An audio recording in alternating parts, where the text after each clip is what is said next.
चार साल कबल 4 माह कबल मंगनी हुई थी दीनदार घराने में, लेकिन अभी मेरे इल्म में बात आई है कि लड़की के यूनिवर्सिटी उन लड़कों से दोस्ती है। अब मैं मंगनी तोड़ दूं? तोड़ दें। मंगनी के बाद भी दोस्ती है तो वैसे तो पहले भी नहीं होनी चाहिए, लेकिन बाद में भी है तो फिर तो मेरी राय है कि तोड़ दें। और ये मैं लड़कियों को भी कहता हूँ कि किसी के आपसे बातचीत तय हो गई, उसके बाद लड़कियों से दोस्ती है तो लड़की को भी कहता हूँ इस बंदे से ताल्लुक, देखो कोई तो हद होनी चाहिए ना मियाँ बीवी के रिश्ते की। हम तो लोगों को तरगीब देते हैं एक दूसरे को बर्दाश्त करो, बदतमीजी भी बर्दाश्त करो। मेरा अभी क्लिप चल रहा है ना, 3 साल तक फड्डों के लिए रखो। जब शादी होती है तो एक दूसरे को समझने में कम से कम 3 साल लगते हैं।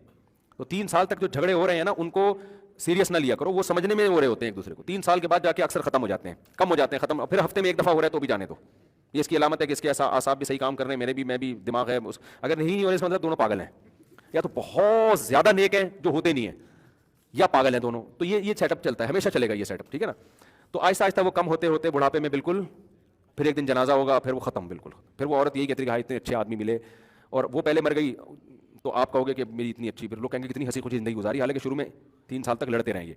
तो हम तरगीब देते हैं, लेकिन हर चीज़ की एक क्या होती है, अब मियाँ बीवी के ताल्लुक की बेस एतमाद पर, अगर वो एतमाद ही खत्म हो जाए फिर ये बहुत डेंजरस है।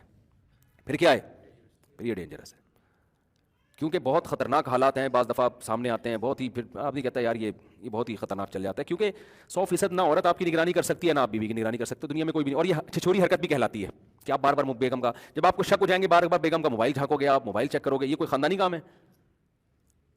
तो ये बड़ा अजीब सा सेटअप चलता है। फिर ये जो एक बहुत बड़ी चीज़ थी, जो बहुत एक बड़ी बेस थी रिश्ते की, वो क्या हो गई, खत्म हो जाती है इससे। तो मैं मशवरा नहीं देता, बाकी ऐसा होता है कि 100 में एक ऐसी लड़की होती है ताल्लुकात के बावजूद भी सच्ची तौबा की तौफीक मिल जाती है, 100 में एक लड़का भी ऐसा होता है ताल्लुकात के बावजूद फिर वो इंसान का बच्चा बन के जिंदगी। तो ऐसे वाकयात तो हर एक के साथ मिल जाएंगे कि वो थे खराब थे सही हो गए, लेकिन भाई हम तो देखते हैं कि ज्यादातर क्या होता है, ज्यादातर ये होता है कि एक दफा जब इस रिश्ते में किसी मजबूत दलील की बेस पे, वहमी होने की बेस पे नहीं, मुशाहिदा हो गया आपको यार, तो फिर ये जो दरारें पड़ती है ना, ये दरारें पुर होना बहुत मुश्किल काम है, फिर ये बहुत मुश्किल है। अल्लाह तो तौबा कबूल कर लेता है, लेकिन शैतान वसवसे डालता रहता है। मुफ्ती साहब एक साहब कह रहे थे बस अपनी कब्र की फिक्र करो, तबलीग नहीं। बिल्कुल सही कह रहे हैं, कुरान में भी आता है अलैकुम अनफुसकुम, ऐ ईमान वालों अपनी फिक्र करो।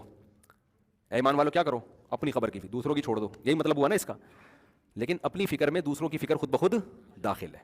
आप दूसरे को तबलीग करो उसके लिए नहीं बल्कि अपने लिए, क्योंकि अल्लाह ने आपको कहा है कि आप तबलीग करो, तो हम दूसरे की खबर के लिए उसको तबलीग नहीं कर रहे, हम अपनी खबर के लिए कर रहे हैं, ठीक है ना। अब्दुल्लाह बिन मसूद गालिबन साहबी रसूल थे जो इस आयत की तफसीर बयान करते थे कि ऐ लोगों, कुरान में जो आता है ना कि अपनी अपनी फिक्र करो, इसका ये मतलब नहीं है कि नहीं अनिल मुनकर छोड़ दो, मतलब ये है कि ला यज़ुर्रुकुम मन ज़ल्ला इज़ा तदैतुम, तुम अपनी तरफ से तबलीग करते रहोगे, फिर भी अगर कोई गुमराह होगा तो तुम्हें नुकसान नहीं होगा, तो तुमने अपनी फिक्र में उसको तबलीग करनी है।